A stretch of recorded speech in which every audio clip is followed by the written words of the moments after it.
Now, for those of you who don't know, Soren Kierkegaard, he's a Danish philosopher. Nietzsche is German. That's not really relevant, but he grew up in a very religious background. He, like Nietzsche, suffered a ton in his life. He had many, many ailments. So many people close to him died when he was at a young age. He lost so many family members. Had a life of immense suffering. Was crippled, I think, a little bit, although I'm not 100% sure about that fact. So yes, immense of a life of immense suffering, who was also grouped into the existentialist category. And Proto-existentialist, I'd say, right? But yes. yeah, well, Christian existentialist. Yeah, Nietzsche and Uh, Kierkegaard are sort of like the forerunners to existentialism generally. right. And he like Nietzsche has this critique of reason, in the sense that he thinks that reason and these kind of the using reason for morality can only get you so far. He thinks that there is a level above reason that reason can't account for, that is just as important, if not more important, than reason in terms of moral thinking. So he's very much on board with Nietzsche in that criticism. Where Nietzsche critiques people who see the current world as worse and bad, and then this higher world as being separate, and the goal is to leave the current world and get to the higher world, where he sees that as bad. Kierkegaard is much more focused on bringing those two worlds together. Yes, yes, I'd say that's a very, very key element to it. I think, well, Nietzsche and Kierkegaard are preoccupied with very similar things. They are actually very similar thinkers who lived at around the same time as well. And well, my current research project, my thesis, is going to be about a comparison with these two, and then eventually I want to get Zen Buddhism in there somewhere. But yeah, I think both of them have the subjectivist turn, right, where they see values as being inherently subjective, something that you have to come up with your own personal connection. The important difference is with Kierkegaard is that sort of it's in personal connection with God, right, which sort of gives them a sense of of objective authority. But in the end, it's not really morality as we understand it normally is something that can and will be transcended when God demands it. Right. This is Mm-hmm. the what he gets in Fear and Trembling. I don't know how much we want to get into that, to be fair, but I think Kierkegaard is the interesting thing about Kierkegaard and Nietzsche comparison is that Kierkegaard is very much like an anomaly in Nietzsche's sort of like framework for a typology of the Christian, right? Um, Kierkegaard would pretty much agree, I think, with most of Nietzsche's criticisms of Christianity. Um, because Nietzsche's criticisms of Christianity are not Mm-hmm. really against Christ, the figure, or anything. It's much more to do with sort of the social impact of Christianity. And Kierkegaard's whole career, despite being a Christian, was criticizing the Danish church and the institution at his time, and saying that nobody was really a Christian at his time. Nobody actually embodied the Christian faith, because the institution of Christianity at the time was sort of just like a crutch for people to stand on. It wasn't anything. I think Kierkegaard has a great quote where he says, in a world which everybody is trying to make things easier, I want to make one thing harder, and that's faith. You know, faith for Kierkegaard doesn't provide comfort. Faith isn't this sort of like beyond world that one looks to when one is dissatisfied with the current world in order to relieve oneself of dissatisfaction.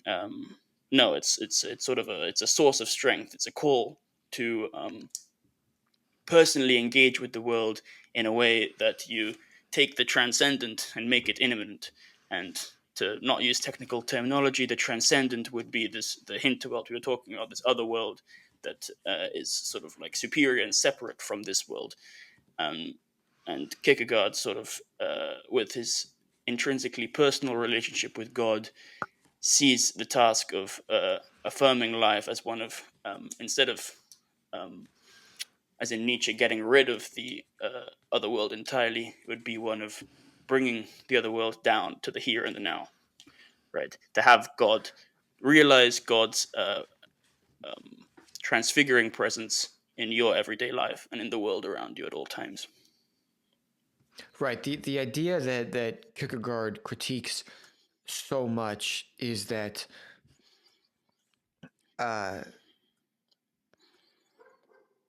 that the self, like the grounding your self value, and this is where it gets really complicated with terminology. Your self value, like your true self,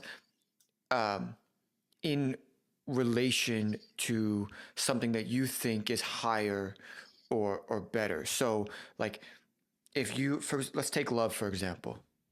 If your standard of love, or the love that you have currently, if you're saying, well, my love, the love that I have right now is inadequate, I need something better, I need to take XYZ steps to get that ideal form of love, and I can do that through rational steps, rational means to actually get there. That is the thing that Kierkegaard heavily critiques, right? He thinks there is the idea that you can rationalize on your own to make your life better, to get to something, a point of no suffering, a point of better existence. That is actually like despair. That is how you stay in the state of despair. If you're not willing to give up the idea that you on your own can reach like a better state, a more like if that you can improve your suffering, then you're destined for despair. Yeah, well, Nietzsche, Kierkegaard's idea of the self is also very interesting. I mean, there's the one definition of the self that's always sort of a bit of a meme. It's parodied because it's what, like, the self is a relation to the self that relates itself in self. Yeah, I encourage anyone to look it up. It's very funny. It's complicated to the point that some people think that he's parodying Hegel while writing that. Now, I don't necessarily agree with that because it does make sense when you sort of get into the weeds of it. But the I main actually thing, did.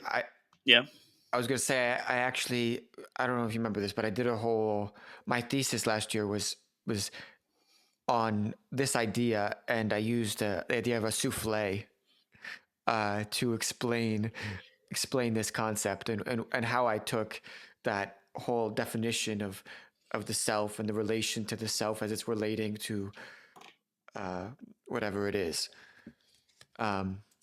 And yes, it's very complex, and I probably am, like, again, when you're deep into it, you think you understand it, and then when you take a step out, you realize you really don't understand it. yes, of course, I remember reading your thesis. I could never forget.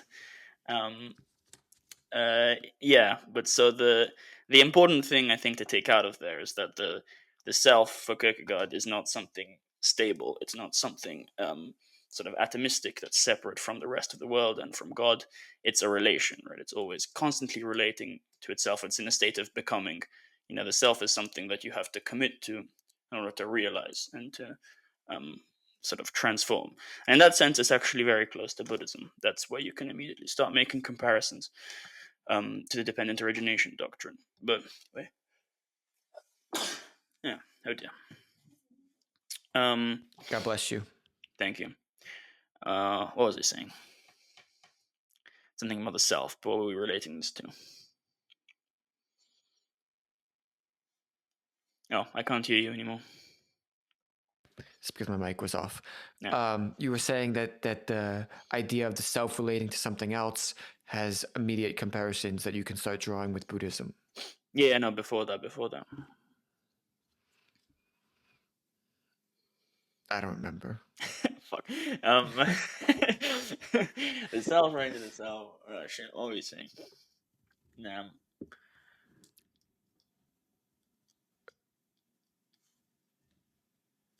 The self, the self relates to this higher idea of the self, which is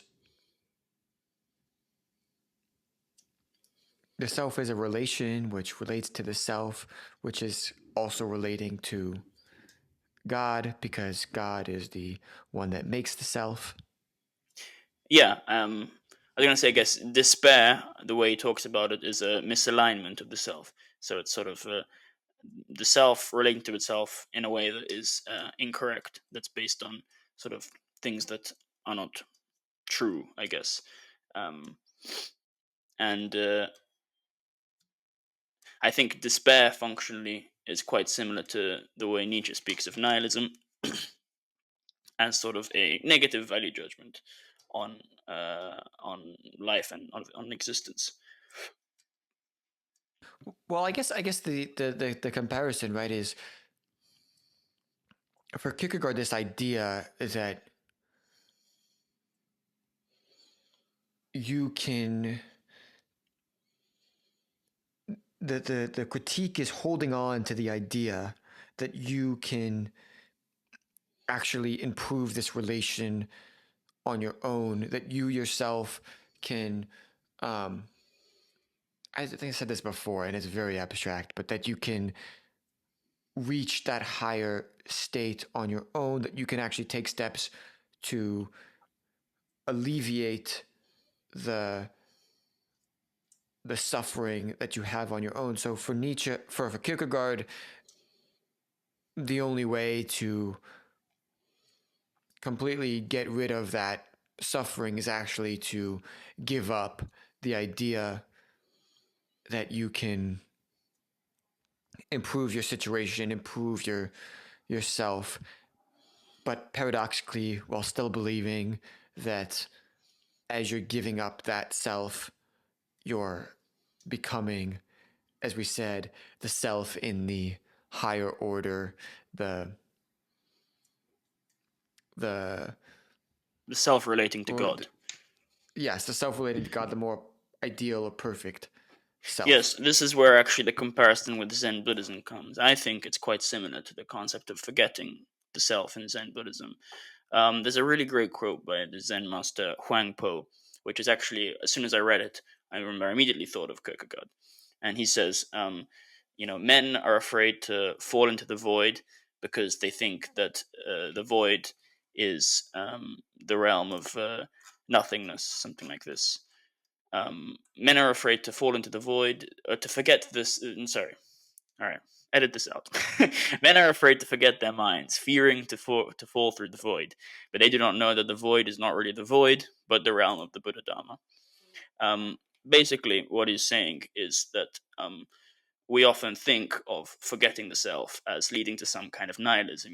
You let go of your values, of what you care about, and that's going to sort of end you in a sense. But in the Kierkegaardian framework, the step to the step of abandoning yourself, your own like personal desires, is sort of the necessary step that you need to take in order for yourself to become a vessel in a sense, for you to be united with God, with the rest of the universe in a sense, in sort of the correct way in which you can actually realize those values.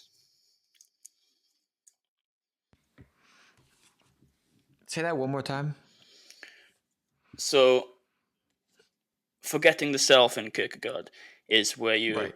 let go of sort of your own personal desires of the way things you want to turn out, and you lay trust in God and hope that sort of you are absorbed into the will of God. And basically the idea is that through your personal relationship with God, you know God so intimately that, and you trust God so much that you will get everything you want through it anyway. There's a trust in God that could be mirrored in the Zen sense when you have this sort of like trust in the universe. You let go of trying to grasp onto something that you think will be your salvation, and sort of you um, let the self be ungrounded, and that sort of that ungrounded self is like what you realize that you wanted all along from the grasping. I mean, there seems to be this like fundamental unifying idea behind a lot of these people, but I would say even more like, and this I might get some heat from this from some people in the comments, if there is people in the comments, but I think even like there's a lot of similarities with actually the teachings in the gospel, and like what kind of Jesus' whole message is like, forget, you need to let go of this idea that you on your own are going to somehow better your life and make it more valuable, more worthy, more important by doing these certain things, by Yeah. we just talked about love, fame, money, but he would even say like the even like he would even Even extend that morality, right? to Yes, even even morality as we morality, understand it as a social thing. Yes. but even to the religious people at the time who were like, oh, by doing these certain religious practices, Yeah. these religious traditions, to get me closer to God, I am going to somehow like become a more important person. And he Yes. wants to shove that all under the rug and say, no, none of you are more important than the other. None of yourselves are more important Yes. than the other. The highest importance that you guys have, your entire worth, is in relation to God. And that is Kierkegaard's idea too. It's your entire worth is yourself grounded in God. Yourself grounded in something other than that is completely worthless.